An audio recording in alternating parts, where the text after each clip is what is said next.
Master साहब के हमार कम मत बुझिया, कबो कम बुझे के गलती मत समझिया। अरे भाई समय उम्र दूसर भाई, हमेशा हमेशा लइके रही हैं। भगवान करस की अवरी छोट हो जाए उमरिया।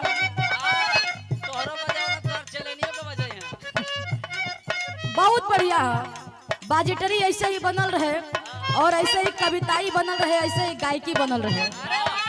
हमारे मास्टर साहब का खासियत बड़ा कई गो है, ये आप लोगन के हम समय के साथे दिखा दे, आप लोगन देखल भी।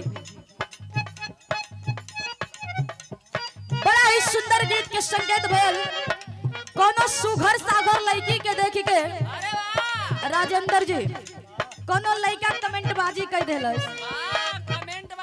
हाँ हो मुकेश जी, रउआ तनी सुनत रहे। रउआ जैसन मान ली कोनो सुघर सागर लड़का रहे, अब मान ल कि हमारे जैसन लड़किया रहे, लड़किया के देख के लड़कवा कमेंट बाजी करत हो।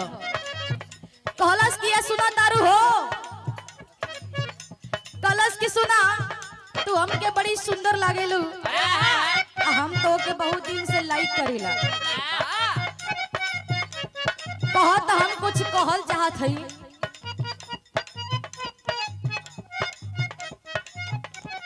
और आप देखिए अंशियाई गोदाम के आप ठेकेदार साहब, आप परम आदरणीय श्री रमेश यादव जी, तनी दुकानदारी चलत रहे, दुकानदारी चिल्हट की धरती से आपके द्वारा यह 51 रुपए का पुरस्कार चरण में कोटि कोट समन है। ये बिहार की धरती बुला करके अपने धरती पे बड़ा ही सम्मान देती है और आप लोग महान हैं। लइकवा कहे कि कहो तोहार मर्जी होखे तो हम कुछ कही, लइकिया कहलस कि कहिला भाई तोर मनवा रहिए जा। लइकवा ऐसने कुछ कहलस कि लइकिया गुस्साए गई, कहलस कि तोहनी अवारन के यह काम होखेला, जहाँ सुघर लइकी देखबा लोगन तुरंते पीछे पीछे लाल टपकावत चले लगबा। लइकिया कहत है कि ना हमारा दैया में हीरा मोती जड़ल बा, ना हम बहुत ज्यादा रुपया लेके चलत है, काज निकाय हनी के लौकेला हमन के दैया में। कहत है लइकिया का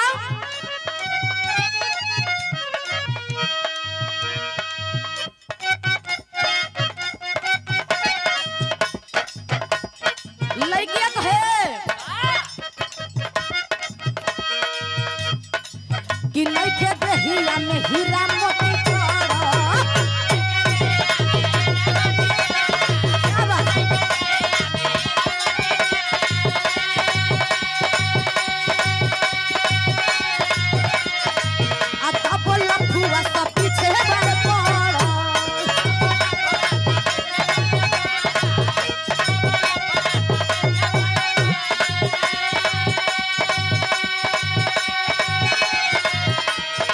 हो नइखे देहिया में हीरा मोती जड़ल, तब लफुआ सब पीछे बड़े पड़ल। तब लइकवा कहे कि अपना बाजार में हमारा के लावे के भूता, हो अपना बाजार में हमारा के लावे के भूता। तले गोपा हो ये गोपा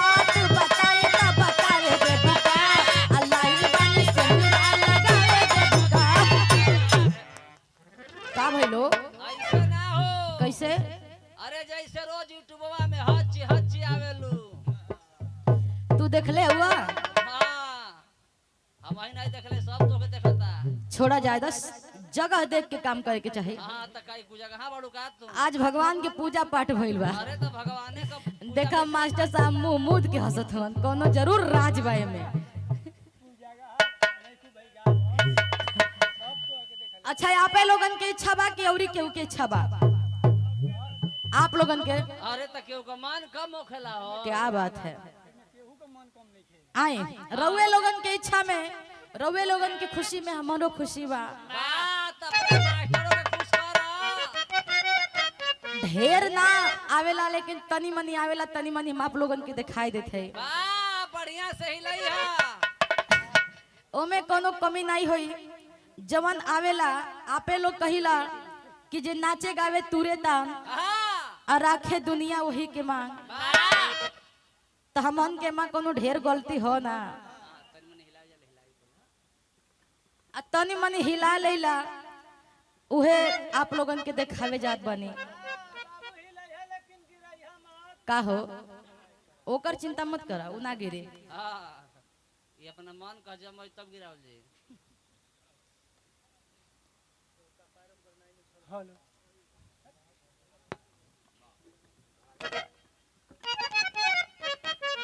हेलो हेलो है कि दूल्हे बढ़ा दो जियो माल जियो। हेलो हमें ही से ना उड़त रहली है। अच्छा ही बतावा, तू संगे कर रही के जब ऐसन करवा तो दूसर का करी। हाई देखत ला ना, ऊपर ले डाल के नीचे वाले निकाल ले। ऐसे तनी ढंग से रहा ना कब ना। कान धरा, कान पकड़ा।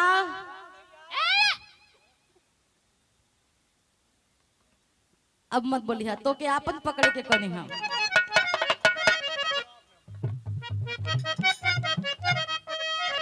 Hello hello hello table table table hello hello तन दे दा भैया, दे दा भरपूर, तनी दे दा मास्टर साहब के।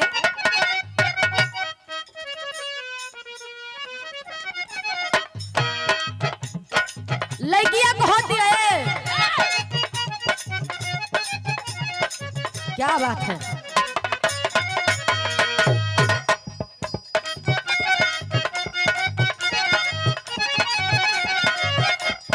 हेलो, उ लड़कियां कहे कि नहीं खेते हिया में हीरा मोती जड़ा।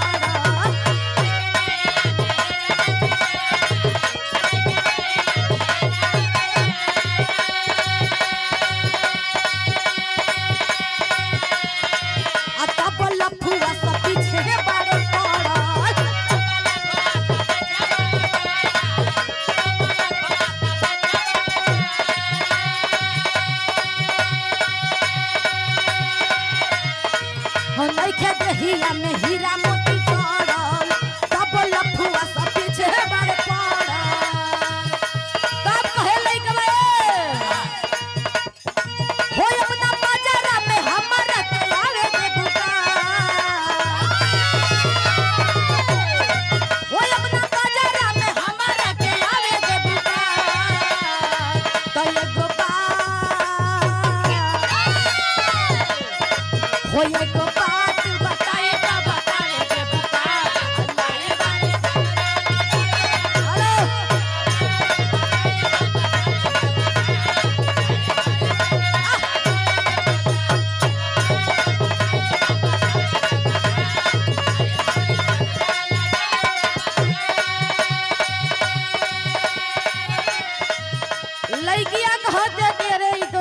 सफा बदतमीजे बा।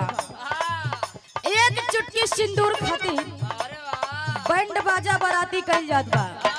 हाय डीजे वाला भैया लोगन ढिचक ढिचक बजावत जात बा। लड़की में लगावल जाला, लड़का में लगावल जाला का हल्दी हो। हल्दी सही बात बा। 3 दिन 5 दिन हल्दी लागेला। आज जवन गर्मी होई तवन अलगा चीज बा। आज जवन मारे गजन सहे के मिलेला तवन अलगा चीज बा। क्या बात है। उन लड़कियां को होती है का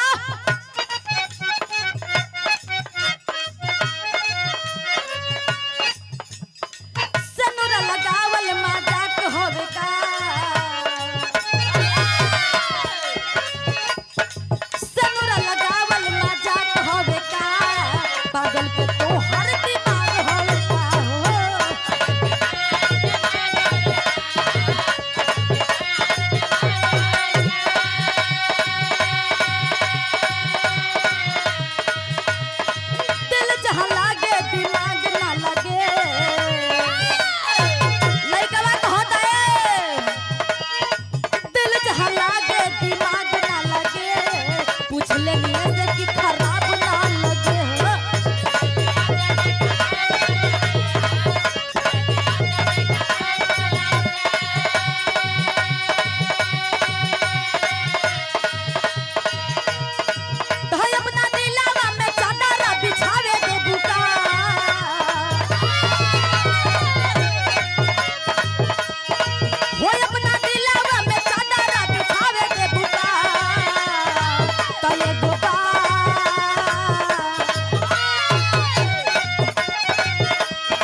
हो ये दो बात बताए ता बताए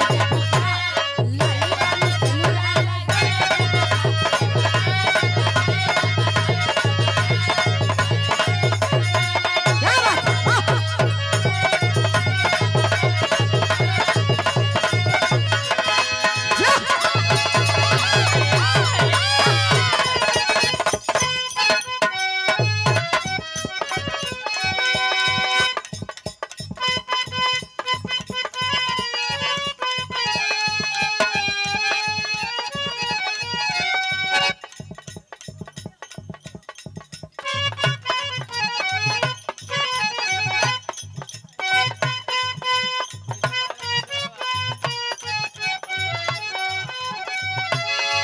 क्या बात है? बात उस समय के बाद जब